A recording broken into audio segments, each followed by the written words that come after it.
Hablar de una escuela 2.0 empieza a ser cosa común en estos tiempos. Pensar en la presencia constante de dispositivos tecnológicos en la vida cotidiana de nuestros estudiantes es normal. Imaginar cómo las redes de amistad, de trabajo y de aprendizaje pueden pasar por esos aparatos tecnológicos asusta un poco. Una querida amiga le quitó el celular a su hija de 12 años porque bajó en notas en matemáticas, qué sé yo. Y la respuesta de su hija fue un poco decidora.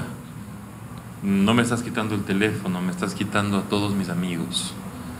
Sus amigos eran el teléfono. Imaginar que los grupos de trabajo cuando éramos jóvenes eran grupos reales. ¿Sí se acuerdan, no? Nos encontrábamos en casas reales y uno siempre era el encargado de los sándwiches. No hacía nada más del trabajo, pero su papel era fundamental, preparar los sándwiches. Ahora imaginar a grupos que trabajan por teléfono, usando plataformas en las que todos pueden escribir al mismo tiempo, en las que no es necesario casi intercambiar palabras con los demás y en los que cada uno es responsable de su propio sándwich y de la foto en Instagram del mismo sándwich, por supuesto, nos lleva a pensar en que tenemos algunas cosas que revisar en nuestros sistemas educativos y en nuestros propios sistemas de relaciones.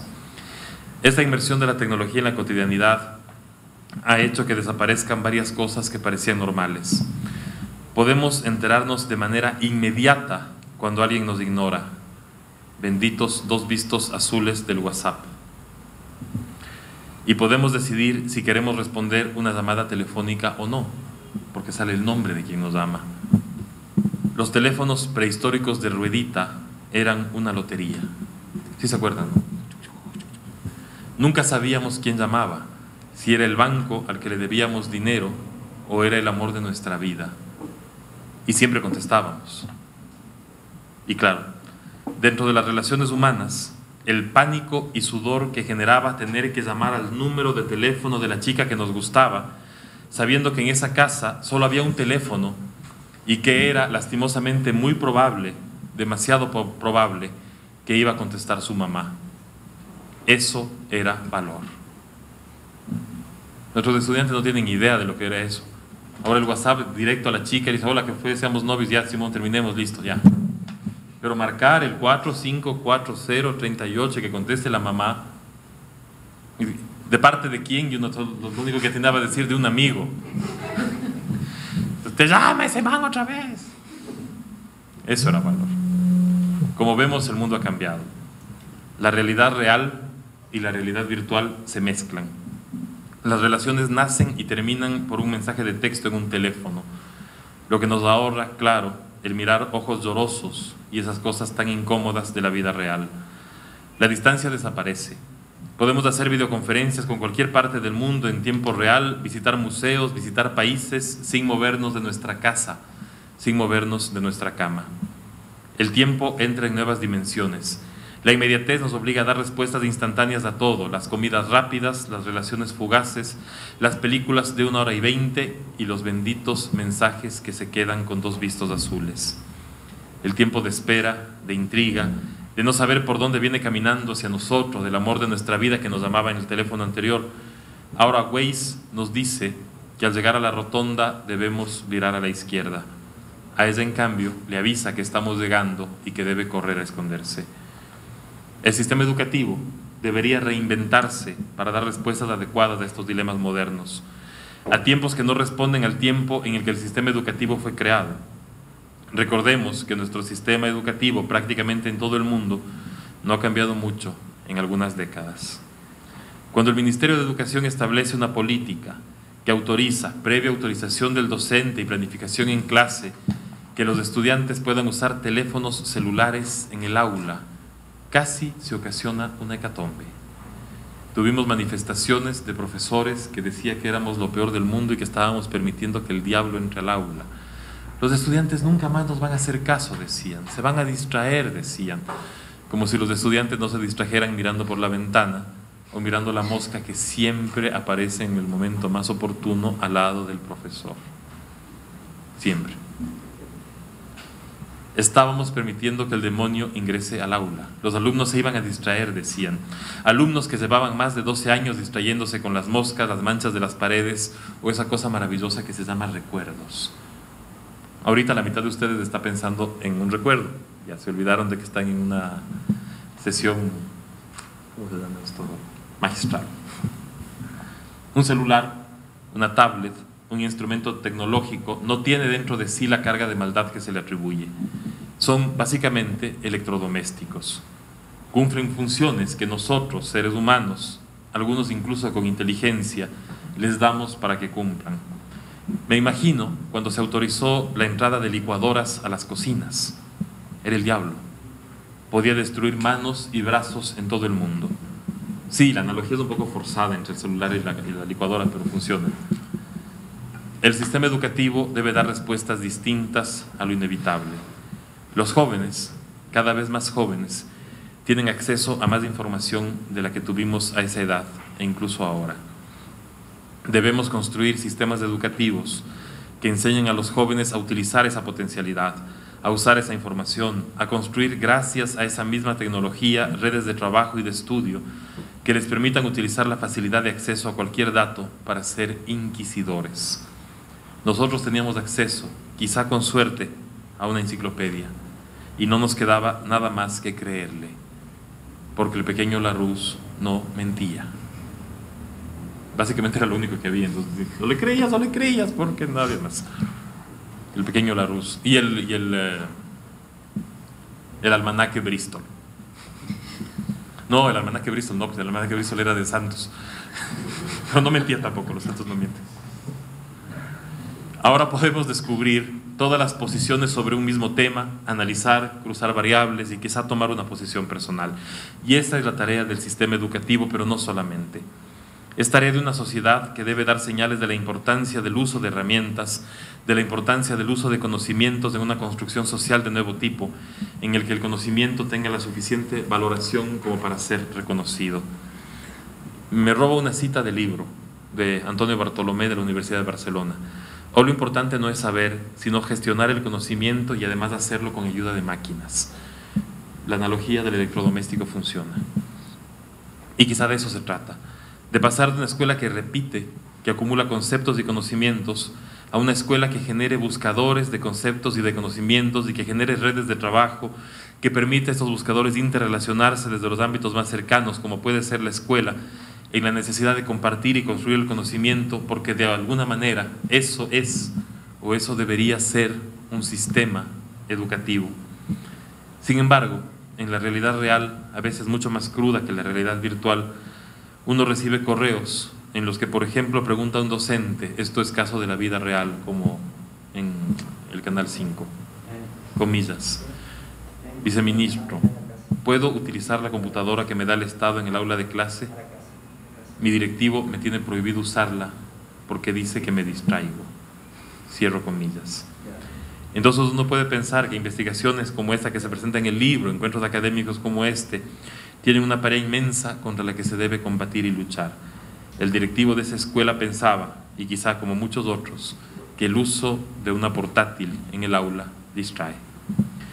Cuando desde el Ministerio de Educación se ha pasado a una política de cero papeles, de encendido digital, según la cual todos los documentos del aula, del profesor, del ministerio se recibe solo por vías electrónicas, notas, planificaciones, todo lo que se debe presentar ante la autoridad se debe hacer por vía digital, pero todavía hay rectores, como el del correo electrónico anterior.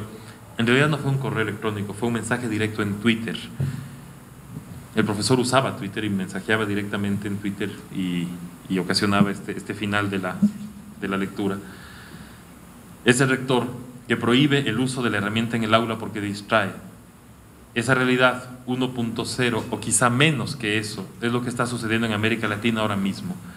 Miles de docentes que no son usuarios digitales, que no conocen el uso de medios y que quizá estén ahora con suerte pidiendo la revista del domingo para trabajar, la revista del domingo que circula con el periódico para trabajar en clase el lunes y así ahorrarse tener que planificar clases del domingo tarde. Quizá ese sea el mejor uso que puedan dar de un medio tecnológico en su clase. Todavía los canillitas anuncian el domingo, lleve el comercio con la familia para la escuela y los deberes. Y creo que la pandilla también la vendían para eso. porque los profesores siempre pedíamos la pandilla y la familia, ¿no es cierto? Este es un secreto de docentes. Planificar el domingo tarde es horrible. Entonces el domingo tarde lo que hacíamos era pedir la pandilla y dábamos la clase sobre la pandilla, sea lo que sea. Pero eso es un secreto docente que no lo puedo revelar. Pero esta realidad también tiene interesantes muestras de cambio. Contarles, por ejemplo, que dentro del uso de TICs en la vida cotidiana, la inscripción para ingreso a la escuela pública en el Ecuador se realiza ahora en un 70% a través de autoinscripción usando el Internet. Es decir, 7 de cada 10 niños que entraron el año pasado a la escuela pública fueron inscritos por padres que perdieron el miedo a hacerlo por vía digital. Esto es muy importante.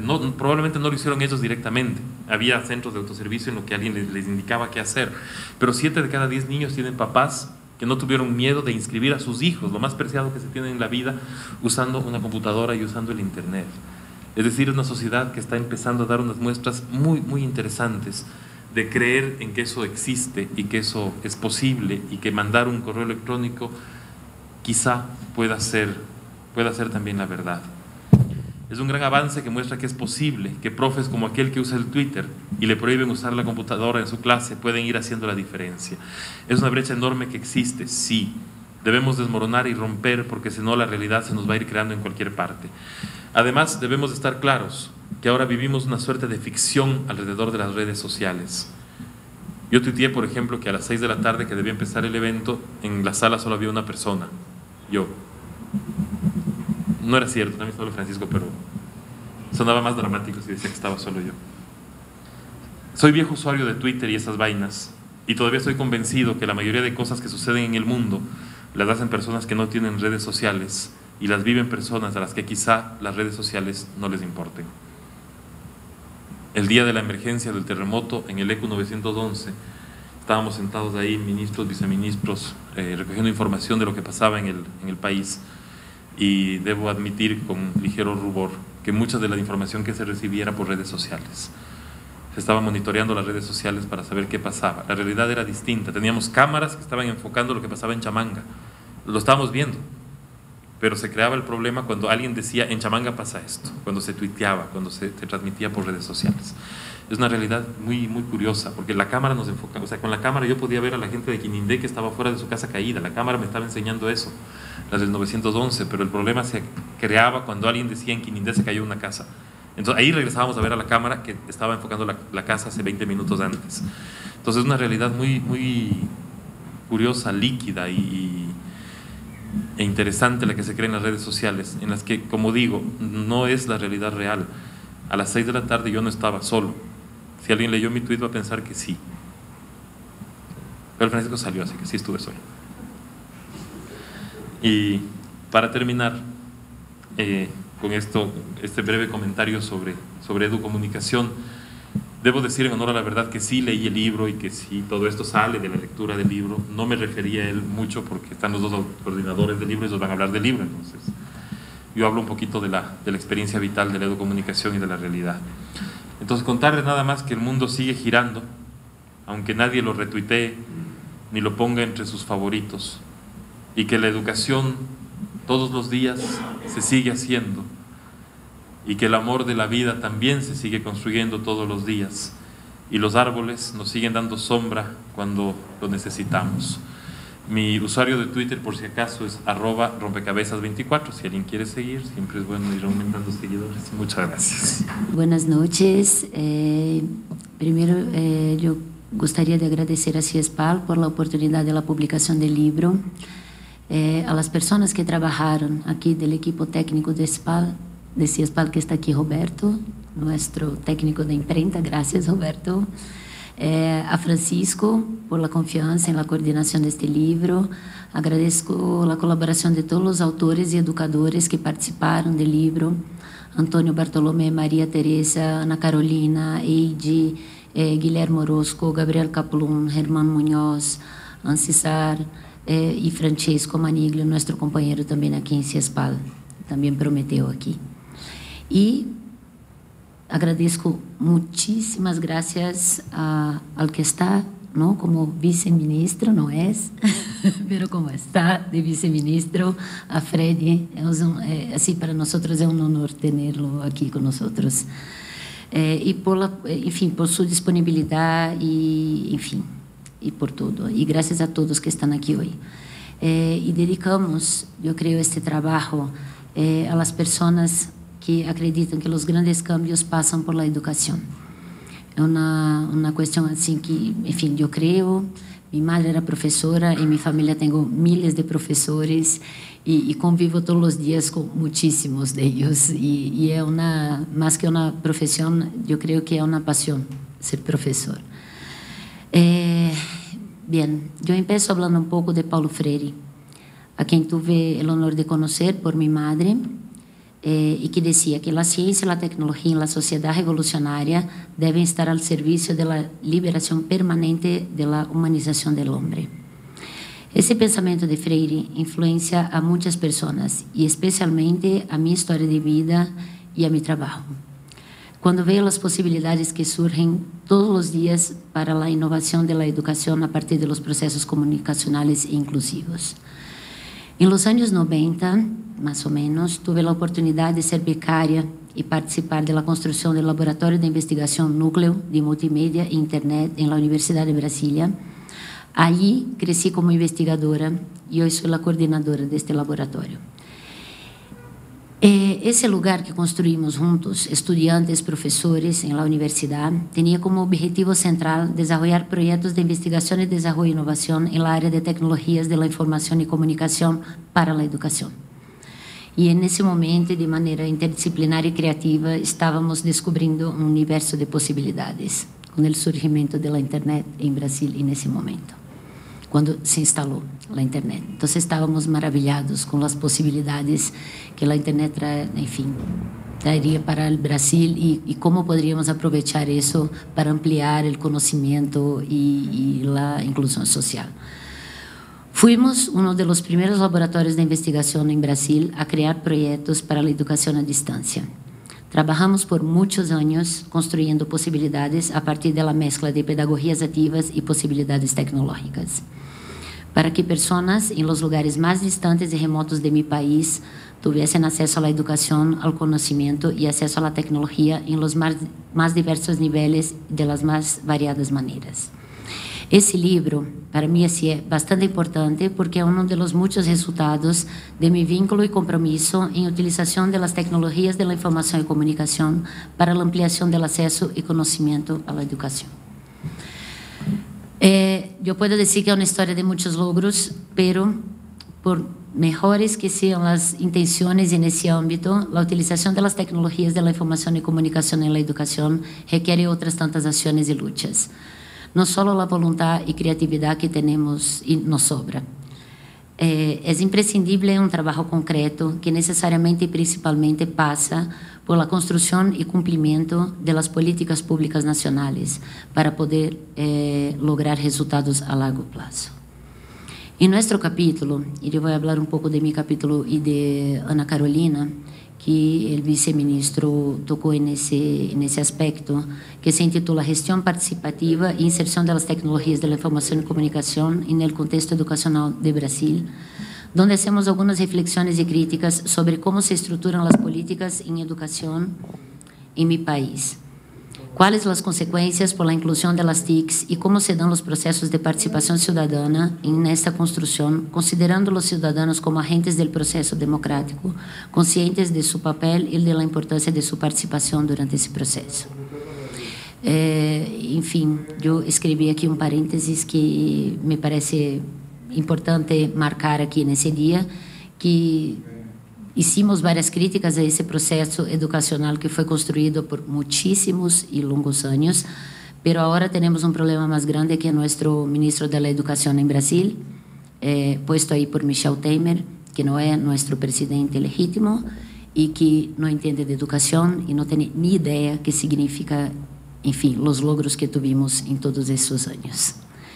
E é o responsável por una acción directa inconstitucional de los programas más importantes en educación en Brasil, que es el ProUni, que da acceso e inclusión a varios estudiantes de escuelas públicas, de los más pobres, en las universidades. Bien, vamos a volver aquí al libro.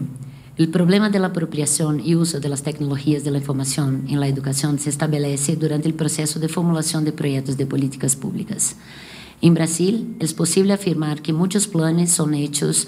Nuestra Ley de Directrices y Bases para la Educación contempla diversas iniciativas, pero para que haya efectividad es necesario no solo la existencia de políticas que autoricen el traspaso de equipamientos, tecnología a las escuelas, sino también la intervención de la sociedad civil por medio de ámbitos regimentales. Sumado a eso, creemos que el desarrollo de acciones focalizadas en la formación de profesores permite que el sistema educacional pueda acompañar el avance tecnológico, no solo con la creación de más salas más salas de aula, más escuelas, más laboratorios de informáticas, pero sí en una inversión concreta en la formación de aquellos que irán a hacer uso de esos avances, influenciando futuras generaciones.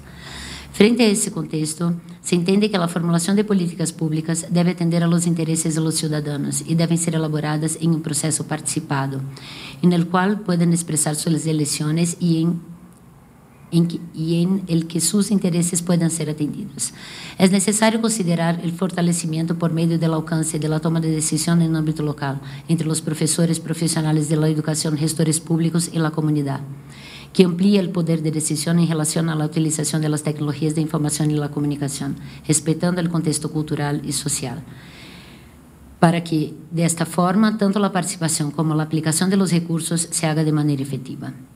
Considerando que la participación significa ser parte, tomar parte, ser parte de un acto o proceso, de una actividad pública o de acciones colectivas, es necesario, para que ocurra la diseminación de la cultura del uso de las TICs, en la educación, que se abandone la visión técnica y se promueve el análisis de las transformaciones en las relaciones sociales inherentes al desarrollo e inserción en el ámbito educacional. Sabemos que en Brasil, en mi país, que para lograr ese propósito es imprescindible que se instituya y fortaleza los consejos escolares de carácter deliberativo en las escuelas federales, estatales y principalmente en las municipales, abrindo espacios para que la gestión participada suceda. Además del problema de la construcción de las políticas públicas, que no se considera ahí, en Brasil al menos, que el éxito de la promoción del uso de las TICs en el contexto educacional debe estar estrechamente vinculada a una planificación pedagógica, y para eso son necesarios cambios en la formación del profesor, que começam por el entendimiento de la diferencia existente entre la innovación pedagógica y la innovación tecnológica. Aquí entendida como siendo la innovación tecnológica la que ocurre en el campo social, económico, cuando una nueva técnica se impone como objeto de consumo, mudando hábitos, saberes y modos de hacer, y la innovación pedagógica como un proceso que se eleva a una acción intencional finalizada, caracterizada por la novedad relativa a un contexto, por el producto u objeto al cual es atribuida a la virtud innovadora y principalmente por la intencionalidad, voluntad de cambiar, siempre presente en el acto de educar. Resumindo, las ideas que presentamos están directamente conectadas a la construcción de las políticas públicas, considerando la participación ciudadana, relación entre tecnología y pedagogía, teniendo en cuenta que los dos procesos deben necesariamente cargar una visión emancipadora que genere valores reales a la sociedad en la que están inmersos. Y yo termino aquí con un pensamiento de Paulo Freire, inicio y termino con ese pensamiento que me anima siempre a continuar. Los hombres no se hacen en el silencio, sino en la palabra, en el trabajo, en la acción, en la reflexión. El diálogo implica un encuentro de los hombres para la transformación del mundo, por lo que se convierte en una exigencia existencial. Para Freire, la palabra tiene dos fases constitutivas indisolubles: acción y reflexión. Ambas, en relación dialéctica, establecen la praxis del proceso transformador. La reflexión sin acción se reduce al verbalismo estéril, y la acción sin reflexión es activismo. La palabra verdadera es la praxis, porque los hombres deben actuar en el mundo para humanizarlo, transformarlo y liberarlo. Entonces, esperamos que que pronto ¿no? podamos luchar en Brasil al menos para construir nuevas posibilidades y ampliar las posibilidades que tenemos y no luchar para que no destruyan las conquistas educacionales ya conquistadas. Gracias. Primero una salutación y un agradecimiento a todos los presentes por la asistencia. Hay buenos amigos que nos visitan para plantear esta reflexión y no quería robar mucho tiempo. Primero porque no quisiera hablar del libro, para eso se edita, para que quien tenga interés en estas cuestiones de educomunicación se enfrente al texto y haga la debida lectura. Estamos en un empeño en CIESPAL de impulsar con la Cátedra Mario Kaplún una línea de educomunicación, que es un campo lamentablemente en los 80 perdido para la perspectiva crítica. Se citaba antes a Paulo Freire, hay una gran tradición que ha distinguido el pensamiento latinoamericano en comunicación. Una de ellas es la comunicación participativa, la comunicación para el desarrollo y el cambio social. La otra, sin duda, ha sido la experiencia de comunicación y educación popular, que por fortuna ahora se empieza a recuperar. En universidades tanto de Colombia, de Brasil, de Chile, se han retomado cursos de especialización y posgrados y líneas en esta lógica de la educomunicación. Solo le voy a citar que el libro no es un texto reciente, es un proyecto que iniciamos hace más de 5 años, aunque parezca sorprendente.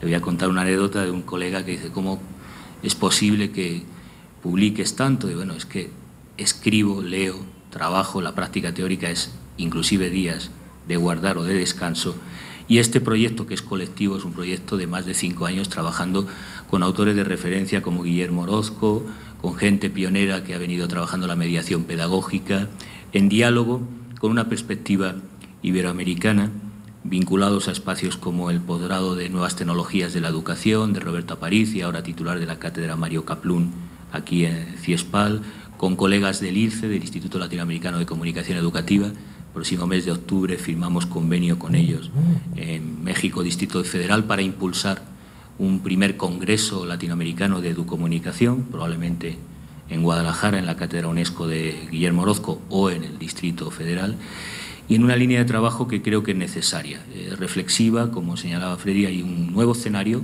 que está cambiando nuestra vida cotidiana y que debemos, y es una de las características de la academia, reflexionar. Y de algún modo en este trabajo, que iba a ser editado en GEDISA y que optamos por impulsar porque veíamos un déficit de producción. De hecho, una de las primeras tareas que va a tener la Cátedra Mario Kaplún es hacer un estado del arte. ¿Cómo estamos en materia de comunicación y educación en el espacio latinoamericano? ¿Y de qué manera podemos contribuir a un conocimiento mutuo? Solo señalarles 5 ejes que yo creo que están, quienes me han antecedido en el uso de la palabra de algún modo han señalado, pero yo apuntaría 5 ejes transversales que están presentes en la diversidad de enfoques, algunos en clave nacional, sea de México, sea de España, sea de Brasil, y otros con una perspectiva más teórica o reflexiva, pero sin duda hay 5 ejes transversales que problematiza hoy día el debate sobre comunicación educativa.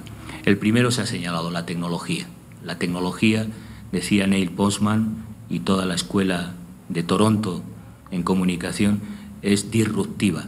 Desde el debate de la escuela paralela que hubo con la televisión y la emergencia de los medios audiovisuales, todo el debate de la educomunicación ha sido en torno a cómo transforma la tecnología nuestros hábitats, en el espacio doméstico y cotidiano, en las formas de organización del espacio, en las dinámicas de acceso a la información y al conocimiento y, desde luego, en los procesos de aprendizaje. Pero esa, digamos, demonización de los medios es histórica, porque recuerdo los primeros proyectos de introducción del cine en el aula, los debates que generaron, e incluso yo he tenido experiencias en España que cuando se ha intentado introducir como materia obligatoria la educomunicación y la educación crítica, la recepción de la televisión, algunos padres decían: si ya bastante ven televisión en casa, ¿cómo en el aula también va a haber televisión? Eso es imposible, es impensable, ¿no? Es decir, la tecnología, con todo lo que implica de disrupción en el espacio, es un elemento a repensar.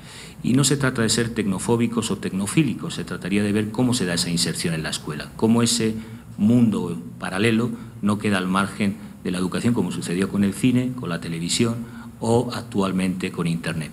Recuerdo los 80 experiencias como la británica, que trató de introducir el aula y la llamada enseñanza asistida por ordenador, programada, tanto en el bloque soviético como en el bloque occidental, y en muchos casos no había ni siquiera una reflexión sobre la tecnología. Rechazo en muchos casos de los docentes, en otros casos de las familias, o una inadecuación de lo que implica la tecnología. Ese es un eje de debate en cuanto al desarrollo, diseño de lo que sería la nueva experiencia de educación. La segunda, que puede parecer muy lejana, pero para mí es muy importante y tiene que ver con la economía política del tiempo. Lo que rompe la tecnología son los cronotopos, tiempos y espacios. Por ejemplo, la división en el aula siguiendo el modelo de la cadena de montaje de la industria. Hay cierto isomorfismo, el modelo de organización industrial, y la educación se organiza en materias, con un horario segmentado, analíticamente separado, igual el currículum, los conocimientos que se imparten. Bueno, sin duda, una de las reflexiones que se tienen que plantear es cómo se organiza la economía del tiempo, porque la introducción de la tecnología en el aula o también en el hogar ha roto, ha colonizado y ha establecido un proceso de enseñanza-aprendizaje que altera. Y esto introduce varios elementos problemáticos. Un tercer eje que yo quisiera señalar es el de la innovación. El mundo de la comunicación es un mundo de innovación acelerada, pero los tiempos de aprendizaje no son acelerados. Hay una metáfora que circulaba en Facebook recientemente en cuanto a los tiempos de la información, que es un segundero dando vueltas aceleradamente, el tiempo del conocimiento, que es un tiempo muy lento, lentísimo, como el aprendizaje, y el tiempo biológico, la vida, que tiene también una temporalidad que limita nuestro acceso al saber.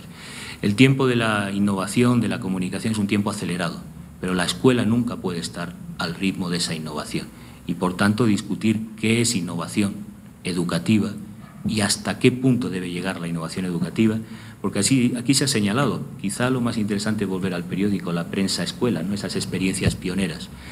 Porque de algún modo la tecnología, la escuela nunca va a poder estar, y este es un tema de política pública, nunca va a poder estar al ritmo vertiginoso de la transformación tecnológica. Imposible, ningún Estado, ningún país, ningún sistema.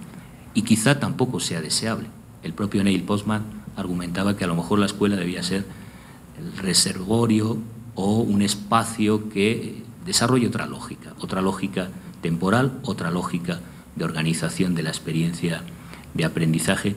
Pero sin duda la innovación es un problema que se plantea hoy en la escuela y que está asociado al proceso de transformación acelerada del capitalismo y específicamente del sector de las industrias culturales o de la comunicación. El cuarto eje tiene que ver con las metodologías. Dado que este es el nuevo escenario, el ecosistema cultural, las ecologías de vida están siendo alteradas por los sistemas de comunicación, ¿qué métodos son adecuados? Quienes hemos hecho nuestra formación en educación, un elemento poco explorado, la organización escolar, es importante, y por eso se habla de organizaciones o escuelas abiertas, abiertas a la comunidad, abiertas a la experiencia, o cuando se reivindica el diálogo de saberes. Bueno, esto implica reformular las metodologías para que sean metodologías más dialécticas, más dialógicas, más comunitarias, más constructivistas, por tanto más abiertas a lo que es la experiencia real, concreta. Es decir, no se podría prohibir la tecnología porque no es muy real respecto a la experiencia del educando en su vida cotidiana. Y metodológicamente se hacen muchos discursos en la educación sobre metodologías colaborativas, procesos de participación, enseñanza y aprendizaje interactivo, pero en la práctica, cuando uno analiza las experiencias concretas, por ejemplo con las TICs, son muy conductistas, son poco constructivistas, nada participativos, nada dialógicos y poco abiertas al espacio de la comunidad. Y las tecnologías ofrecerían muchas posibilidades, por eso yo creo que hay que repensar más las metodologías, los estudios de organización escolar en este interfaz o diálogo entre comunicación y educación. Y por último, obviamente, la perspectiva iberoamericana pretende abordar también las políticas públicas, las políticas de comunicación y educación. Hace más de 20 años, cuando vi la pertinencia de discutir sociedad de la información y del conocimiento y plantear los debates entre políticas de comunicación y educación, hasta esa fecha solo algunos colegas en Canadá, como Gaëtan Tremblay, que tienen un sistema sofisticado de televisión universitaria, televisión educativa, se habían preocupado de cómo se insertaban los sistemas de comunicación desde el punto de vista de las políticas educativas. Y aquí hay que decir que en América Latina tiene países como México, Brasil, con mucho camino y recorrido en la materia, pero que sin embargo en los últimos años la política pública se ha ido traduciendo en una suerte de justificación de transferencia de capital económico y de recursos del Estado a las grandes corporaciones. Y las grandes corporaciones de los años 70 vienen intentando demostrar que la tecnología es la solución a todos los problemas de la educación. Usted compra el hardware, el software y tiene resuelto el tema educativo. Sucede que en muchos países, salvo algunas experiencias como la de Uruguay, no se cuenta con los sujetos de la educación, empezando por los profesionales, por los maestros, que son los que enseñan y que son los que se van a apropiar de la tecnología. Y por tanto, en política pública tenemos muchos retos para intentar abordar esta transformación, esta mutación cultural que estamos observando. Primero, evaluando los impactos de esas políticas de transferencia tecnológica en la educación. Segundo, considerando indicadores y criterios propios a nivel nacional. Quizá no sea deseable que todas las escuelas estén hipertecnologizadas o que la prioridad de política educativa sea el aula informática cuando no hay una biblioteca o cuando no hay otros recursos elementales, empezando por el propio profesional de la educación.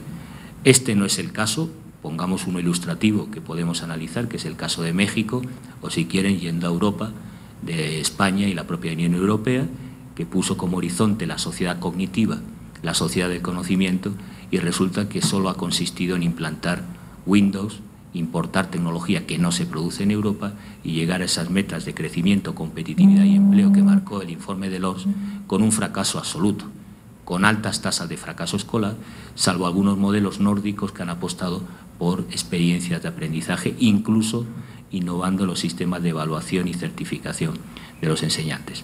Qué duda cabe que el futuro de la política educativa es políticas de comunicación y educación. A mi modo de ver es innegable.